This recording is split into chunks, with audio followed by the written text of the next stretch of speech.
Tout le monde se moquait du sans-abri, mais personne n'en revenait quand il a sauvé cette entreprise de sa chute.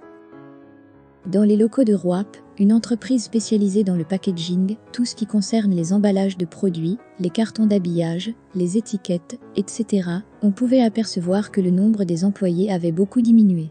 Le petit nombre restant allait et venait, vaquant ainsi chacun aux quelques occupations restantes pour le maintien du fonctionnement de l'entreprise qui courait déjà le risque d'une fermeture définitive. Avant, l'entreprise comptait plusieurs départements dans son sein, mais seulement les plus nécessaires ont été maintenus, à l'instar du département marketing, qui était chargé de trouver de nouveaux marchés, et du département industriel consacré à la réalisation de ces marchés, ainsi qu'à la satisfaction totale des quelques clients restants. Il y a encore moins de 2 années, Roap avait des clients dans le monde entier, des clients dans la quasi-totalité des domaines d'activités imaginables. Dans l'agroalimentaire, dans la pâtisserie, la restauration, dans l'esthétique, les produits de luxe, etc. Toute entreprise qui souhaitait un joli packaging pour emballer ses produits était la bienvenue parmi les clients de Roap. La cantine de l'entreprise était toujours bondée de nombreux employés à l'heure du déjeuner, pas le peu d'employés éparpillés aujourd'hui entre les tables.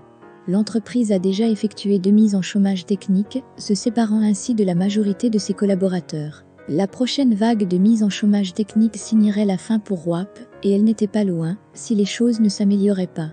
En effet, le secteur d'activité connaissait une concurrence farouche et Roap n'avait pas su s'adapter aux nouvelles technologies que ses concurrents avaient très rapidement intégrées dans leur chaîne de montage. Chez Roap, une grande partie du travail restait manuel, ce qui donnait une masse faible de production contrairement aux nouvelles machines.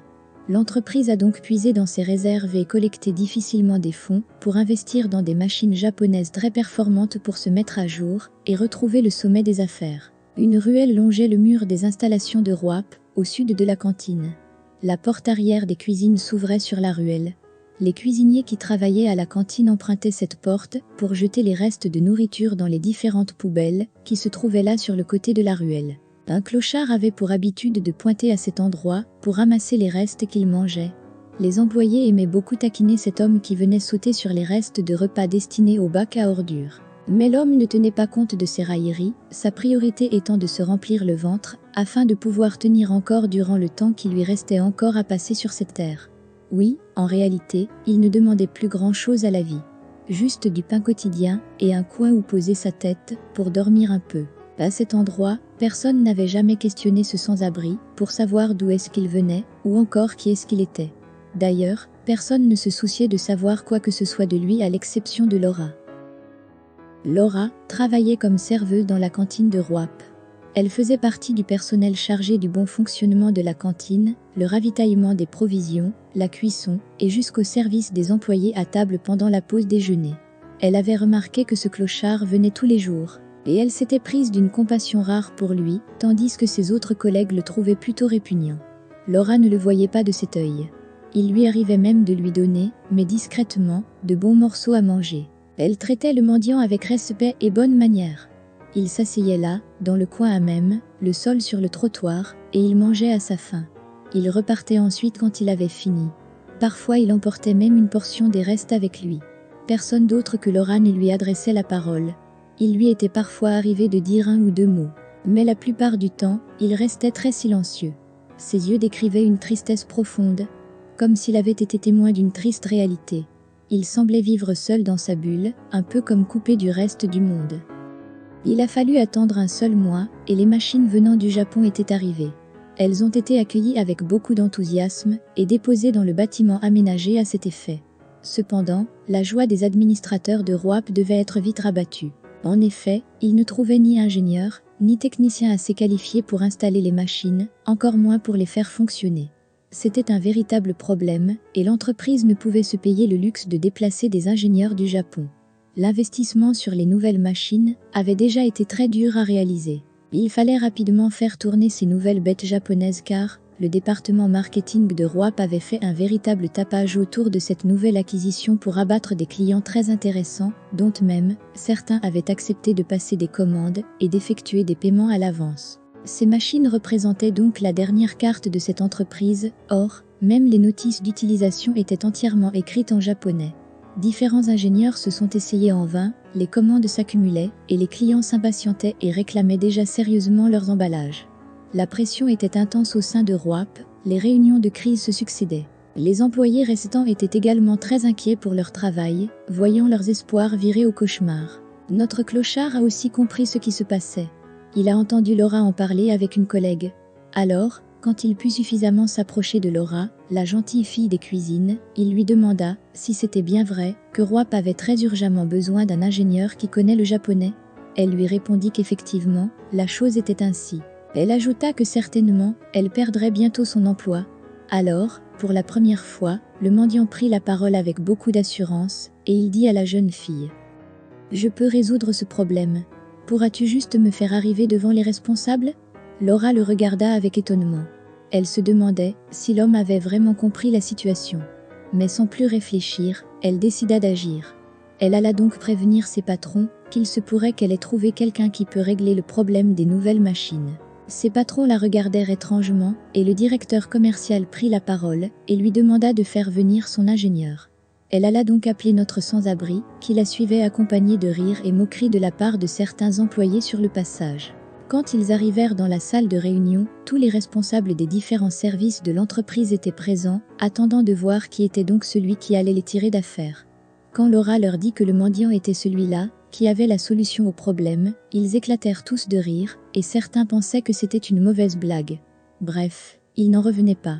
Alors, l'un des ingénieurs présents aussi, dans la salle prit les notices d'installation et d'utilisation des machines, et les tendit au clochard en disant d'une voix de moqueur : « Tenez monsieur l'ingénieur en chef, voilà le travail à faire. » Le directeur de l'entreprise, qui n'avait encore rien dit, se leva et prit la parole pour s'adresser à Laura en disant : « Écoutez mademoiselle, je reconnais que nous sommes assez stressés ces derniers jours, alors, si l'intention était de détendre l'atmosphère, alors bravo, vous avez réussi votre coup, sauf que là, ça suffit. Nous devons rester concentrés. » Pendant que le directeur de Roap parlait encore, le sans-abri, silencieux depuis son entrée dans la salle, commença soudain à lire les fameux documents écrits en japonais. Il les lisait sereinement, comme si c'était sa langue maternelle.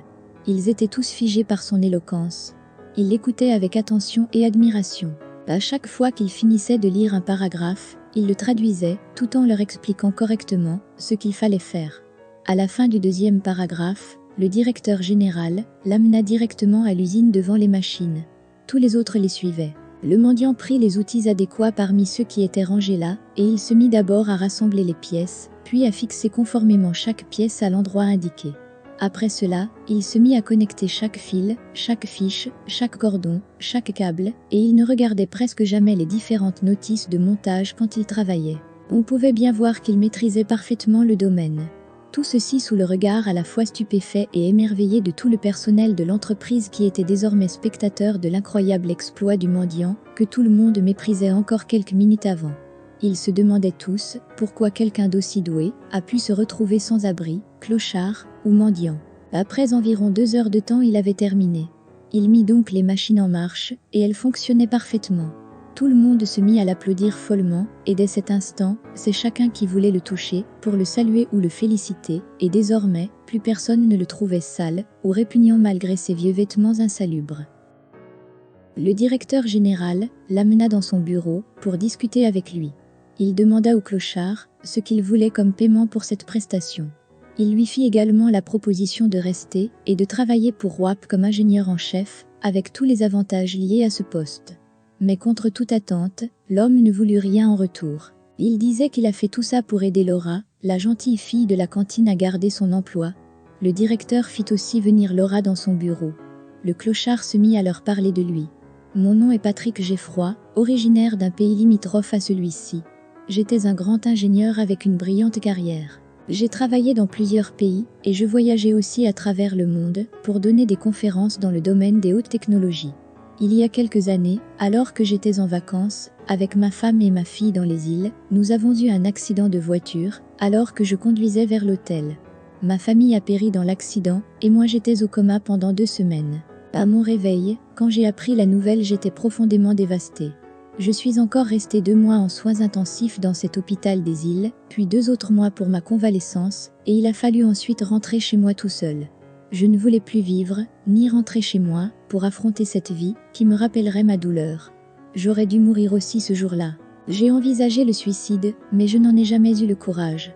Je voulais effacer ma vie, mes souvenirs, éteindre ma mémoire et m'enfuir au loin. Le vol de retour avait fait une escale ici dans ce pays. Alors, je suis parti de l'aéroport en laissant toutes mes affaires. Je suis devenu un vagabond et j'ai coupé tout contact avec mon ancienne vie. Voici bientôt une année entière que je viens manger les restes de nourriture à vos poubelles et j'ai remarqué la gentillesse de Laura, elle était remplie de questions dans son regard et elle me traitait avec respect. En réalité, c'est désormais pour elle, pour la voir que je revenais manger ici, elle a rallumé mon existence. À ce moment, le visage de Laura était couvert de larmes. Le directeur de Roap connaissait bien l'affaire de Patrick Geffroy, mais il n'aurait jamais pu imaginer qu'il avait en face de lui, le visage couvert de barbe. C'était pour lui un honneur car l'ingénieur était connu et respecté dans le monde entier et un grand nombre de personnes essayaient toujours de le retrouver en vain depuis son départ de cet aéroport. Grâce à Laura, Patrick avait retrouvé la force d'avancer dans la vie et la jeune fille aussi n'avait jamais été indifférente face au charme de l'homme qu'elle arrivait à percevoir au-delà de son état de vagabond. Notre clochard demanda le téléphone pour appeler. Alors, il n'a suffi que d'un seul coup de fil, passer par lui pour qu'il retrouve toute son identité et redevienne celui qu'il avait toujours été, c'est-à-dire Patrick Geffroy, le génie des technologies. Le lendemain de ce jour, il est arrivé dans les locaux de Roap, dans une magnifique voiture de collection, tout propre, le poil net et la dent pure. Après avoir conclu des affaires, avec les responsables de Roap dans leur salle de réunion, il s'est rendu à la cantine de l'entreprise pour déclarer sa flamme à la charmante Laura devant tous les employés qui étaient là, et la jeune fille partit avec lui. Laura et Patrick firent encore environ 6 mois dans ce pays, et après la célébration de leur mariage, ils s'envolèrent tous deux pour vivre dans le pays de Patrick. Voilà, c'est la fin de l'histoire. Merci d'avoir regardé la vidéo. Dites-nous dans les commentaires ce que vous en pensez. Et si elle vous a plu, n'hésitez pas à liker et à partager pour faire plaisir à quelqu'un.